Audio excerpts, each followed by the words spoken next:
Hi friends, पालवी ब्लॉगमध्ये तुमचं सर्वांचं स्वागत आहे। आणि आज आपण बनवणार आहोत कैरीचे लोणचे। कैरीचे लोणचं तिखट आणि गोड बनवणार आहोत। आणि ही रेसिपी माझ्या मिस्टरांची मामी आहेत, त्यांची रेसिपी आहे, तर त्या आज आपल्याला बनवून देणार आहेत। तर चला तर मग व्हिडिओला सुरुवात करूया। तर ना इथे आता मामींनी सर्व मसाला तयार करून घेतलेला आहे। त्यांच्या पद्धतीने सर्व मसाला काढून घेतला आहे त्यांनी। तर मसाल्यामध्ये तुम्हाला सांगते मी, त्यांनी मोहरीची डाळ घेतलेली आहे, धने शोप घेतलेली आहे, खडा मसाला घेतलेला आहे त्यांनी, लवंग मिरे दालचिनी तेजपत्ता घेतलेला आहे, लसूण घेतलेला आहे, मेथी दाणा घेतलेला आहे, आणि लाल तिखट हळद आणि मीठ घेतलेलं आहे, गूळ घेतलेला आहे, किसून बारीक करून घेतलेला आहे गूळ। तर मामींनी इथं ना गॅसवरती गरम तेल करायला ठेवलेलं होतं, आणि तेल खूप कडक झाल्यानंतर ते तेलामध्ये थोडासा खडा मसाला काढून ठेवलेला होता। तर लसूण आणि खडा मसाला हा तळून घेतला, आणि जे बाकीचं आपलं साहित्य होतं ते सर्व साहित्य बारीक वाटून घेतलेलं होतं। साहित्य हे कच्चंच वाटून घेतलेलं होतं, आणि मग ते उकडलेलं तेल आम्ही त्या मसाल्यामध्ये कच्च्या मसाल्यामध्ये टाकून ते छान प्रकारे तळून घेत होतो। तर इथे बघा मामी टाकतायत आणि मी ना मिक्स करून घेते आहे। तर सर्वच मसाल्यावरती आम्ही ते टाकून घेतलं। खडा मसाला होता, लसूण होता, आणि हिंग पण होता, हिंग पण बारीक करून घेतलेला होता। तर सर्वच दळून घेतलेल्या मसाल्यावरती तेल टाकून छान प्रकारे ते असं एकजीव करून घेतलं, तळून घेतलं ते।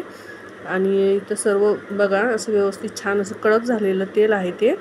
आणि नंतर मग सर्वात शेवटी आपलं लाल तिखट आणि हळद मीठ हे टाकून घेतलं, आणि त्याला पण एकत्र केलं। आणि हे सर्व एकत्र झाल्यानंतर त्यामध्ये आपल्याला गूळ, बारीक चिरलेला जो गूळ आहे तो गूळ पण टाकून द्यायचा आहे। गूळ हा मी आपलं खिसून घेतलेला होता, बारीक करून घेतलेला होता हा। तर बघा इथे मी टाकते आहे, आणि गूळ असा मस्तपैकी छान असा मिक्स करून घ्यायचा आहे आपल्याला। आणि बघा उरलेलं जे तेल होतं ते सर्व टाकता येत तिथं। गूळ असा मस्तपैकी एकत्र करून तो मसाला सर्व आपल्याला ना थंड करून घ्यायचा आहे। तर बघा आता सर्व मसाला एकजीव करून झालेला आहे माझा। आणि ना मसाला थंड झाल्याच्या नंतरच आपल्याला मसाल्यामध्ये कैरी ही मिक्स करायची आहे। तर माझा मसाला आता इथं खूप थंड झालेला आहे, एकदम गार झालेला आहे। तर त्याच्यामध्ये मी थोडी थोडी करून कैरी घालती आहे आणि मिक्स करते आहे।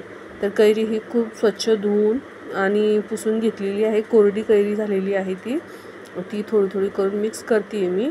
तर बघा तुम्ही, आणि मिक्स केल्यानंतर ना आपल्याला ते खूप कोरडं झाल्यासारखं होतं, मसाला कैरीला लागून जातो ना, असं वाटतं याच्यामध्ये काहीच तेल नाही आहे, पण तसं नाही आहे। तेल ना आपल्याला हे नंतर सुटतं त्याला। तर तुम्ही एक रात्रभर ठेवल्यानंतर बघा दुसऱ्या दिवशी किती छान तेल सुटलेलं असतं।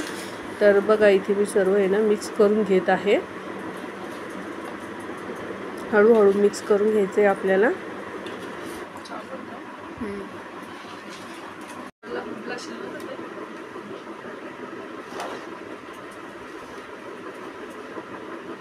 करू पाहिजे चालू का?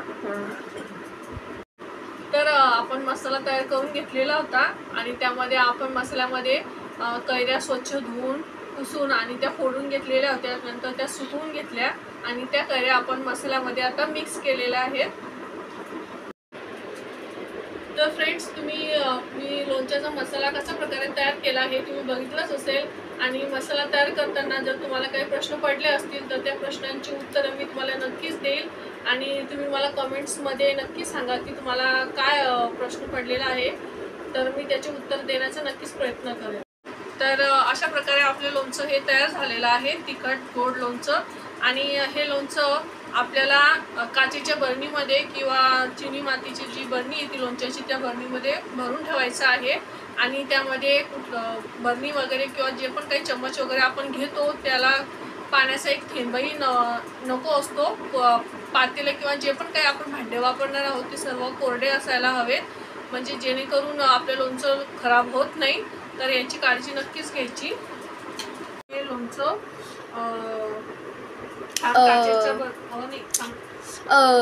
बीटीएस बनवायचं ते नको